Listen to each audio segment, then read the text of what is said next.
pessoal?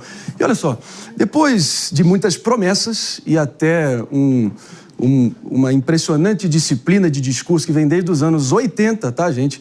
O grande dia de Donald John Trump chegou e ele finalmente anunciou o seu grande tarifaço, que ele chamou do grande dia da libertação americana. Meus amigos, oficialmente a tarifa de Donald Trump está entre nós. Isso porque ontem o presidente americano anunciou o tabelão de tarifas de pelo menos 10% para todos os 185 países do mundo, incluindo aliados e inimigos. Agora, o Brasil, muitos especialistas dizendo que até saiu barato, não tem muito o que reclamar, recebeu uma tarifa de 10%, o que, de acordo com muitos, não é de todo ruim, dado o cenário mais amplo. Mas apesar de Trump insistir que está sendo gentil, fazendo uma reciprocidade carinhosa, ele impôs tarifas no planeta inteiro. A União Europeia, inclusive, pessoal, promete anunciar respostas duras ainda hoje na mesma medida. E o Brasil acabou de aprovar, como o senador Ciro Nogueira mencionou, a bancada também, a Lei da Reciprocidade, inclusive comandada ali pela ex-ministra da Agricultura de Jair Bolsonaro, Tereza Cristina, que permite uma retaliação contra países ou blocos que imponham barreiras comerciais a produtos brasileiros. Agora, o fato é que a repercussão dessas tabelas foi o grande tema de ontem, segue dando o que falar. Para muitos, assim, a ordem geoeconômica global mudou para sempre e ninguém melhor que o nosso economista preferido, por que não? Pablo Spayer, vai, Torinho, que está aqui com a gente. Beleza, mas como é que você está? Como é que vai, Marinho? Obrigado por me ter aqui de novo. Vai, Torinho! Então, hoje olá, aqui... Pepe, Maria de Cali, mano. Sempre uma honra estar aqui, um prazer. Meu amigo, que dia, hein? Que dia? O buffet está servido. As suas primeiras impressões? Eu acho que assim, a primeira impressão é que o Brasil realmente vai ser o país que vai se dar melhor de toda essa situação, né? Os Estados Unidos impôs tarifas de no mínimo 10% para esses 185 países. O Brasil ficou ali na mínima, né? Não tem como ser menos do que isso. Então, o Brasil, da situação que era possível, se deu o menos pior possível.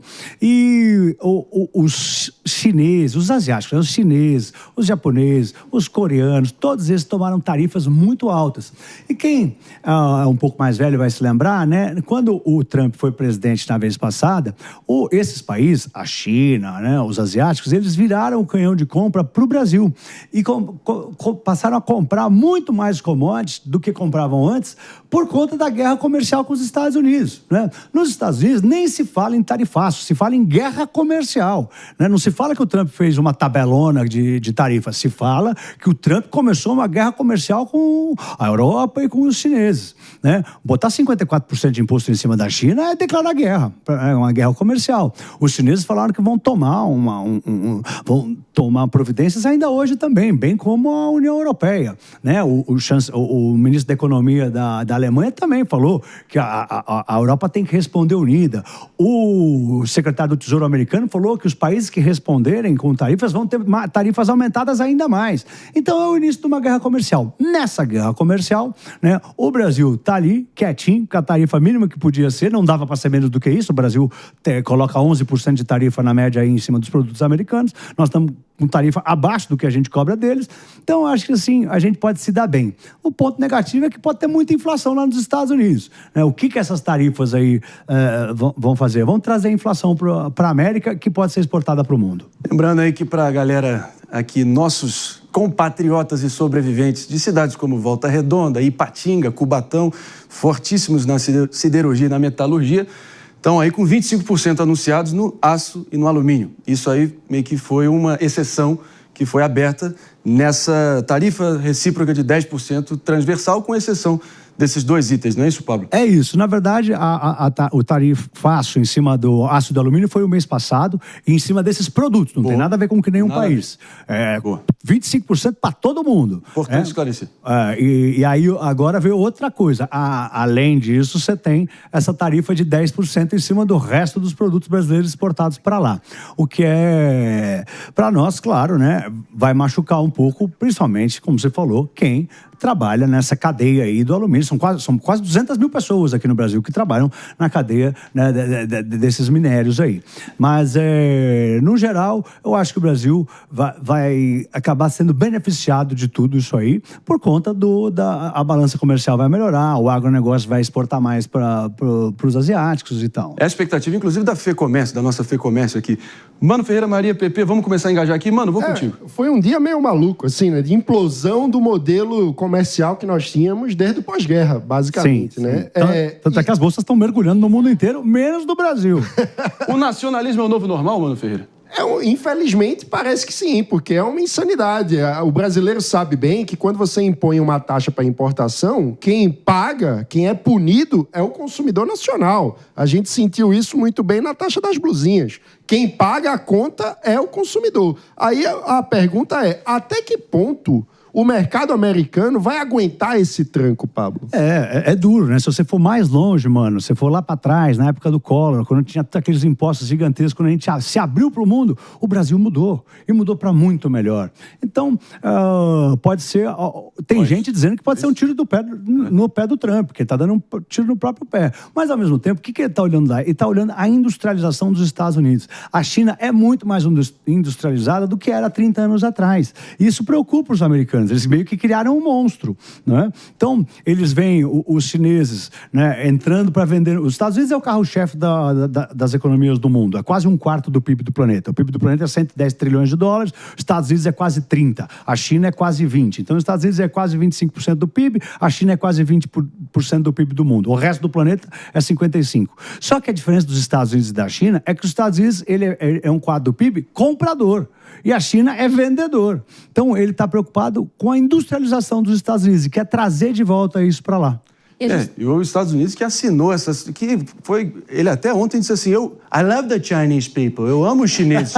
E I blame the people in that house. Ele falou, eu culpo as pessoas que ocuparam aquele meu gabinete no passado. Outros presidentes. Quando Bill Clinton assinou o NAFTA, quando aceitaram a entrada da China na OMC, e a China virou esse monstrengo mercantilista, jogando produtos dentro do mercado global e roubando propriedade intelectual, chegou ao nível que chegou. Vamos ver aqui, Pepe. Pepe estava bufando durante a fala do Mano. Aí eu preciso ouvi-lo. Me desculpa, eu não resisti, Maria de Carli. Me perdoa. Tudo bem. Me perdoa a falta de cavalheirismo aqui. Mano, já vou contigo. O Mano vive no mundo do Mano, né? Fala que vive no mundo do Pepe, no mundo da Lua, mas o Mano vive no mundo do Mano, né? Até porque um ponto interessante é o seguinte, cara. Os Estados Unidos, historicamente, né? A escola Hamilton, né? A escola americana, né? Sempre buscou o protecionismo como regra de crescimento econômico, né? E só no pós-guerra que isso mudou relativamente, né? Até que o suco de laranja no Brasil sempre foi taxado demais nos Estados Unidos. Você tem um problema para os Estados Unidos comprar suco brasileiro. Aí depois eu queria colocar... Sabe uma coisa que me chamou a atenção? Aí eu queria saber a sua opinião sobre isso, Torinho. Eu fiquei abismado com a taxa que o Trump cobrou do Taiwan, 36%, né? Considerando que os Estados Unidos, em relação à China, tem uma força muito grande nas empresas de tecnologia, né? NVIDIA, Alphabet, Google, Amazon, Microsoft. Ou seja, ele acabou prejudicando o que tem de mais forte, né? Sim. A inteligência artificial dos Estados Unidos, que ganha de lavada do mundo todo, né, vai ter um problema muito grande. Eu não entendi qual que é a lógica disso. O que ele queria fazer com isso e taxar Taiwan em 36%. Você acha que, por exemplo, poderia catalisar a ocupação da China no Taiwan nesse sentido? O que você acha? O que você imagina disso aqui tudo aí? Com certeza tem a ver com a China querendo entrar em Taiwan, né? Taiwan tem uma empresa que chama TSMC, que é muito parecida com a NVIDIA, né, de inteligência artificial, que faz aqueles chips para inteligência artificial. E os Estados Unidos têm a preocupação muito grande de que os chineses entrem e consigam pegar aquele conhecimento, toda aquela inteligência. Eles chegaram a cogitar desmontar a TSMC e mandar para os Estados Unidos, a fábrica inteira. Mas aí o pessoal da TSMC diz que não, que se lá dentro sem os executivos não vai dar nada, eles não vão conseguir amealhar essa inteligência. Mas sim, existe alguma coisa por trás que é difícil de ler, né? Cada país teve um tipo de taxação, né? Você vê Vietnã 46%, né? Tailândia 36%, né? Taiwan também altíssimo, outros países até mais, né? Sei lá, Camboja 49%. E eles têm lá uma equipe várias equipes que ficam analisando o que fazer com cada país, né? Eu sei que eu fiquei muito feliz que o Brasil foi só 10.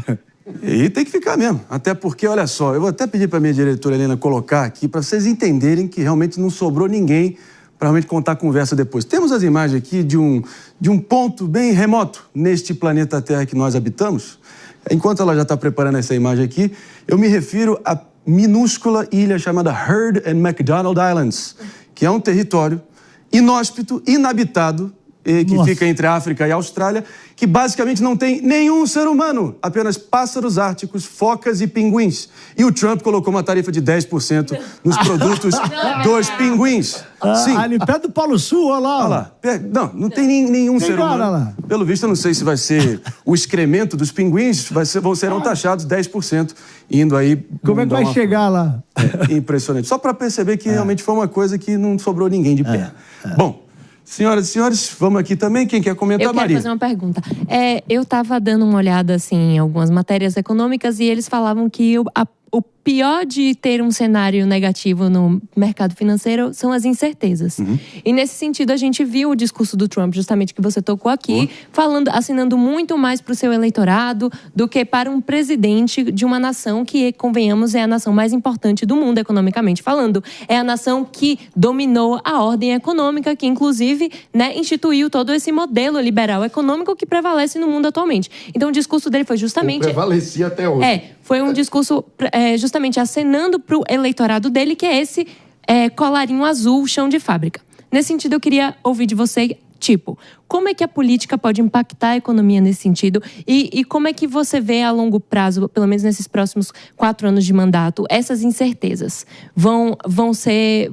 Como você enxerga a relação mercado financeiro, setor financeiro, com essas incertezas de Trump e esse lado político prevalecendo sobre o econômico? Eu acho que essas incertezas aumentam a volatilidade dos mercados, né? A gente tem visto já há alguns dias, né, algumas semanas, as bolsas caindo bastante lá nos Estados Unidos, caindo na Europa.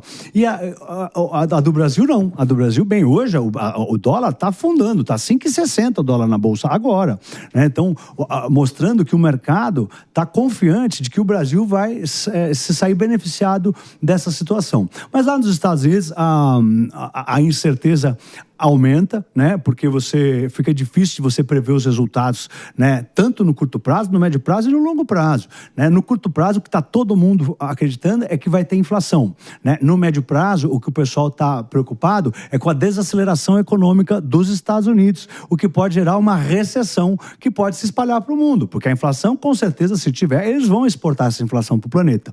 Então, com o Trump, o que a gente pode esperar é mais volatilidade nos mercados, incerteza está no ar. A gente sabe que ele toma as decisões, assim, às vezes de impulso e às vezes calculada, que parecem de impulso, mas pega todo mundo de surpresa. Paulo Spohr, eu não via tanto país unido contra os Estados Unidos desde o último Mundial de Basquete. Eu não sei você, mas é claro que vamos ver o que vai acontecer. É um momento de histeria nos mercados, claro que é uma espécie muito curto-prazista, imediatista, naturalmente. É dinheiro subindo e descendo ali ao vivo e a cada momento. Mas, enfim, vamos ver o que vai acontecer. O fato é que, como ele mesmo disse, foi talvez o dia da libertação para os americanos, talvez o fim da ordem global multipolar, como nós a conhecemos. A ver, muitas dúvidas ainda no ar. Eu confesso que eu achava que era o Hugo Chávez falando algumas vezes durante o discurso do Trump. A insanidade de tratar os Estados Unidos como roubado pelo mundo. Uma coisa estuprada. Eu não fiquei surpreso com o discurso do Trump, não. Quem fica surpreso com um cara que assim, muito consistente desde os anos 80, agora, quando vê acontecer na prática... Ele é muito consistente. É natural que dá um susto, porque agora é pra valer. Saiu da bravata, saiu do gogó e virou o nosso novo normal. Marinho, sabe o ponto que eu faria assim? Pra finalizar. Tava até pensando assim, né? Eu falei isso até no 3 em 1 ontem. Queria saber a sua opinião. Se eu fosse o Brasil, sabe o que eu faria? Eu criaria um imposto de exportação do aço e alumínio, para o aço e alumínio ficar mais caro nos Estados Unidos.